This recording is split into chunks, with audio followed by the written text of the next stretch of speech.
وَلَقَدْ يَسَّرْنَا الْقُرْآنَ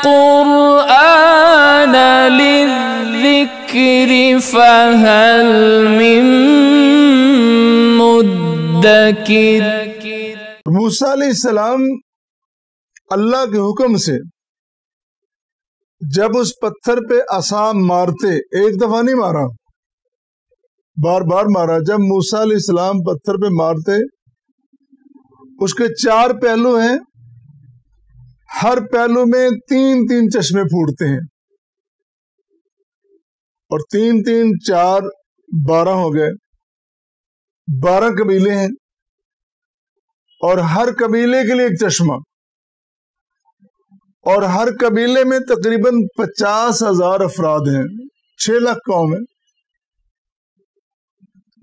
عقل تو نہیں مانتی، خاص کر وہ عقل تو بالکل نہیں مانتی جس عقل میں ایمان یقین نہیں ہے، وہ کہتے ہیں کیسے ہو گیا، لیکن یہ ہوا ہے، یہ قرآن کہہ رہا ہے۔ اگر یہ واقعہ کہیں اور ہوتا تو شاید ہم بھی کہتے کہ کیسا وہ پتھر ہے اور کیسی لاٹھی ہے اور کیسا پانی ہے، لیکن چونکہ یہ قرآن کریم ہے، قرآن کریم کا لفظ سچا ہے، قرآن کا لفظ پکار کے کہہ رہا ہے کہ یہ سچ ہے، یہ حقیقت ہے، یہ صداقت ہے۔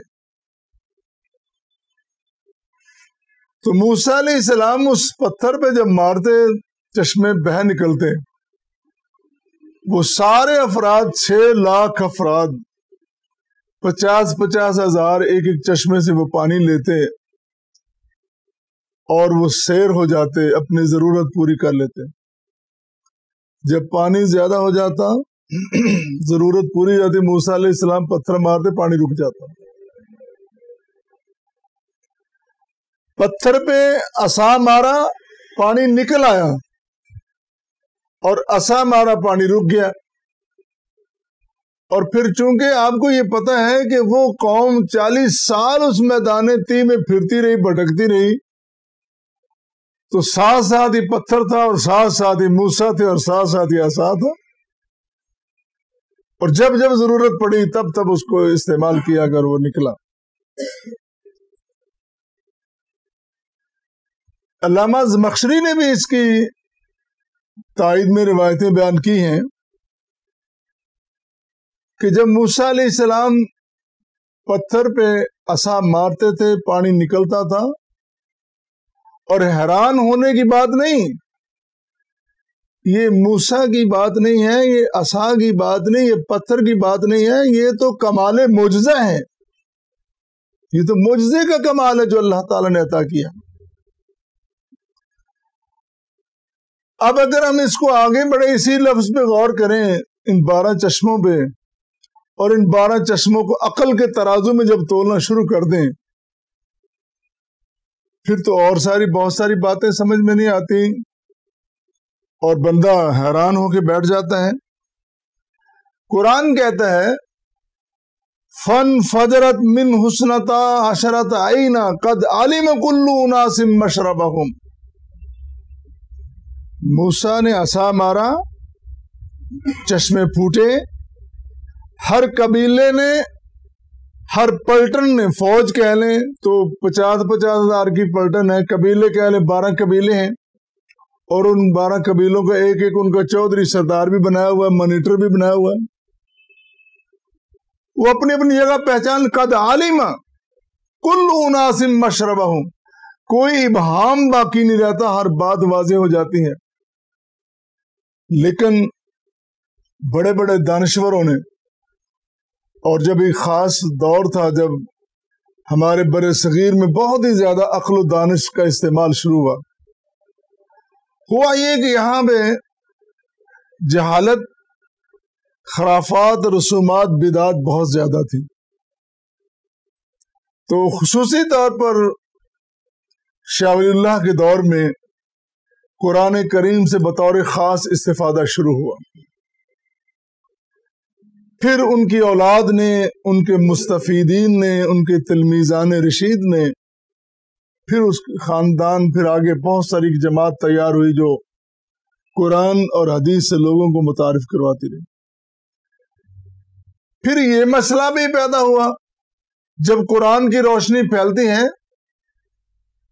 تو پھر ظاہر ہے ابلیس کو بھی تکلیف ہوتی ہے اور اس سے متاثرین کو بھی بڑی تکلیف ہوتی ہے، اور پھر بڑے بڑے اہل علم، بڑے بڑے دانشور ان کا شکار ہو جاتے ہیں اور ان کو پتہ نہیں لگتا کہ ہم کس طرح شکار ہو جائیں۔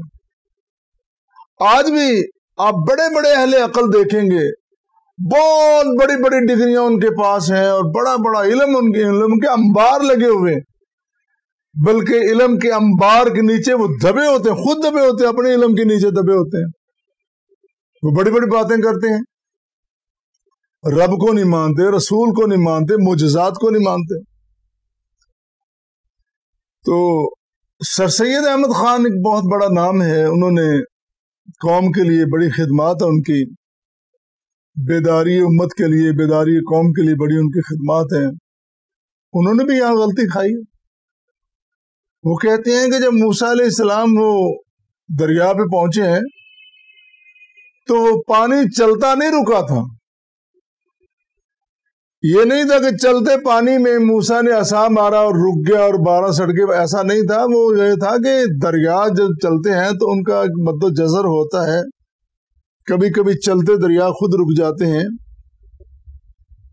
اور اس وقت وہ خود ہی رکا ہوا تھا، جزر تھا اس کا، اور وہ خشکی تھی اور وہ موسیٰ گزر گئے، اور پیچھے فرعون بھی تھا، جب گزرنے لگے تو وہ گزر گئے اور وہ قابو آ گیا۔ ایسی بات انہوں نے کی ہے، لیکن قرآن کی نص کے خلاف ہے۔ قرآن یہ کہہ رہا ہے فَاضْرِبْ بِعَصَاكَ الْبَحْرَ، اے موسیٰ دریا میں اپنا عصا ماریے، اس سمندر میں اپنا عصا ماریے۔ تب مارا نا جب رستہ نہیں تھا، اگر خشکی تھی تو پھر عصا مارنے کی ضرورت ہی کیا تھی؟ تو معاذ اللہ ایسی بات تو نہیں کی جا سکتی، اللہ بھی نہیں کر سکتا، اللہ کا رسول اور پیغمبر بھی ایسی بات نہیں کر سکتا جس کا وجود نہ ہو۔ تو چونکہ پانی بہ رہا تھا، چونکہ پانی میں رستہ نہیں تھا، اور ویسے بھی یہاں غور کیجئے، مولانا حفظ الرحمان عارفی نے بھی لکھا ہے اپنے قصص القرآن میں کہ جب موسیٰ علیہ السلام بنی اسرائیل کو لے کے نکلے تھے تو 2 راستے تھے، ایک خشکی کا راستہ تھا، ایک یہ دریا کا راستہ تھا، کنعان اور فلسطین ارض مقدس میں جانے کے لیے 2 راستے تھے۔ تو خشکی کا راستہ اللہ نے اپنے نبی کو اختیار نہیں کرنے دیا، وہاں بہت زیادہ احتمال تھا لڑائی کا، جنگ کا، اور اس قوم کا بھی پتا تھا کہ وہ کتنی لڑنے والی ہے، اور ان کو گھیرنے کے اللہ تعالیٰ تو اور بھی انتظام کر سکتا ہے نا، گھیرنے کے لیے اپنی دشمن فوج کو یا کافر فوج کو، لیکن اللہ نے اپنے پیغمبر کو اس رات سے بھیجا۔ اللہ کا یہ منصوبہ پہلے سے تھا کہ اس طرح میرے نبی کی فوج جائے گی، میں اس کو نکال لوں گا، اس طرح میرے نبی کے دشمن کی فوج جائے گی، اس کو میں غرق اور برباد کر دوں گا۔ پھر جب وہاں پہ بنی اسرائیل نے جب دیکھا کہ آگے دریا کہنے لگے انا لمدرکون، لو جی ہم تو پکڑے گئے، بلکہ تورات کے الفاظ یہ بھی ہیں، وہ قوم کہنے لگی مروا دیا نا ہمیں، وہاں ہم رہتے تو ہم ان کی غلامی کرتے رہتے۔ وہ قوم جو نسل در نسل غلام ہے، وہ چاہتی ہی نہیں کہ اس کو آزادی ملے۔ غلام قوم، ان کا سانس پھولتا ہے آزاد فضا میں، جو غلامی میں رہنے والے ان کو آزاد فضا ویسی اچھی نہیں لگتی، وہ غلامی کے بند دریچوں میں رہنے کے اتنے عادی ہو جاتے ہیں کہ ان کو آزادی کی فضا کبھی میسر، کبھی ان کو راس نہیں آتی، اچھی نہیں لگتی۔ ہمیں وہاں رہنے دیتے، ہم ان کی غلامی کرتے رہتے، آج ہمیں مار تو نہ پڑتی۔ موسیٰ علیہ السلام نے کہا گھبراؤ نہیں، تم میرے ساتھ ہو، میں اللہ کا سچا پیغمبر، اور مجھے پتا ہے کہ اللہ اپنے پیغمبر کو کبھی ذلیل و رسوا نہیں ہونے دے گا، بلکہ کامیاب فرمائے گا۔ اور کیا، اس لیے فرمایا فضرب بعصاک البحر. اور یہاں بھی اللہ کا حکم ہے، جب پے در پے وہ مطالبات کرتی جا رہی ہے، کبھی کہتی ہے کہ ہمیں پانی چاہیے، کبھی کہتی ہے ہمیں سایہ چاہیے، کبھی کہتی ہے ہمیں کھانا چاہیے، تو وہ جب کہتے ہیں تو ساتھ ساتھ موسیٰ علیہ السلام ان کے لیے مطالبات کرتے جا رہے ہیں. تو یہ بات کہنا کہ وہ عقل کے خلاف ہے، عقل تو مانتی کچھ نہیں ہے. عقل یہ مانتی ہے کہ میاں بیوی کا ملاپ ہو اور اس کے بعد بچہ پیدا ہو. عقل یہ مانتی ہے. جو ولادت کے دوران جس طرح بچہ مرحلے طے کرتا ہے، جو ہمیں قرآن بتلا رہا ہے، جو ہمیں حدیث رسول بتلا رہی ہے، اور جو ہمیں سائنس بتلا رہی ہے، عقل مانتی ہے؟ عقل تو نہیں مانتی. عقل کے پیچھے بھاگتے ہیں تو عقل تو ہمیں کہیں گا نہیں چھوڑتی. یہاں عقل وہ مانے گی جس عقل کے پیچھے ایمان اور ایقان یقین موجود ہوگا، بغیر اس کے عقل اس کو نہیں مانیں گے. اور وہ عقل ہی کیسی؟ وہ عقل ہی کیسی جو اللہ کی پہچان سے محروم کر دے، جو اللہ کے رسول کی پہچان سے محروم کر دے. وہ عقل نہیں ہے. عقل وہ ہے جو ہمیں حقیقت سے شناسا کر دے، جو ہمیں کامیابی کے راستے پہ گامزن کر دے. وہ عقل ہے، اس کو ہم عقل مانیں گے. اور ویسے بھی قرآن کریم نے بڑی وضاحت کے ساتھ جو بیان کر دیا ہے، ہم نے اپنے پیغمبر موسیٰ علیہ السلام کو 9 آیات بینات دی تھیں. آیات بینات جن کو معجزات بھی کہتے ہیں، اور معجزے کا معنی یہ ہے جو عاجز کر دیتا ہے. معجزے کا معنی عقل کو عاجز کر دینا، تمہاری صلاحیتوں کو، تمہاری حیثیت کو، تمہاری سوچ کو، فکر کو جہاں پہ عاجز کر دیتا ہے، وہاں پہ معجزہ شروع ہوتا ہے. اللہ کی قدرت کے نشان وہاں سے شروع ہوتے ہیں. لہذا یہ بات کہنا، اور یہاں پہ ایک بڑی خوبصورت بات بہت سارے مفسرین کرتے چلے آ رہے ہیں، لیکن میں ان کو چھوڑتے ہوئے امام قرطبی نے ایک روایت نقل کی ہے، وہ آپ کے سامنے رکھ دوں.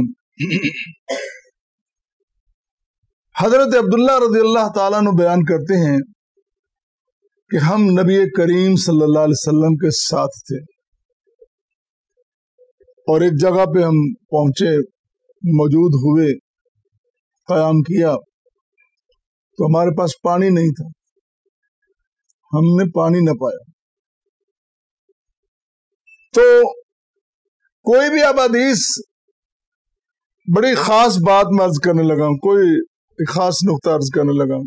کوئی حدیث آپ دیکھ لیں، کہیں بھی ایسا نہ ہو کہ نبی کریم صلی اللہ علیہ وسلم کے اصحاب نے گھبرا کے کہا کہ یا رسول اللہ یہ کھانا نہیں ہے، یہ چیز نہیں ہے. ایسی پریشانی والی بات کبھی نہیں کی، بلکہ وہ تو وہ تھے کہ اپنے پیٹ پہ پتھر باندھ کے کام کرنے والے، آگے بڑھنے والے، بھوک کو پیاس کو بالائے طاق رکھ کر قربانیاں دینے والے وہ تھے. وہ کہتے ہیں جب ہمیں پانی میسر نہیں آیا تو رسول کریم صلی اللہ علیہ وسلم نے خود ہی دیکھا. آپ چونکہ شفیق ہیں، رحیم ہیں، کریم ہیں، رؤوف ہیں، خود ہی دیکھ رہے ہیں. آپ نے فرمایا کہ پانی کا پیالہ لاؤ. پانی کا پیالہ آ گیا. پانی کا پیالہ اب کتنا ہو سکتا ہے؟ اتنا ہو سکتا ہے، اتنا بڑا ہو سکتا ہے، لیکن وہ ایک چھوٹا سا درمیانہ سے پانی کا پیالہ تھا. آپ نے اپنا دست مبارک اس پانی کے پیالے میں ڈال دیا. صحابی بیان کرتا ہے کہ ہم نے دیکھا یوں ہی آپ نے اس پانی کے پیالے میں اپنا دست مبارک رکھا، آپ کی انگلیوں سے پانی نکل پڑا جس طرح آبشار چشمہ پھوٹتا ہے. یہ معجزہ ہے. یہ نبی کریم صلی اللہ علیہ وسلم کی انگلیوں سے اس پیالے میں پانی نکلنا، لوگوں کی پیاس کو بجھانا، یہ اللہ کی طرف سے معجزہ ہے.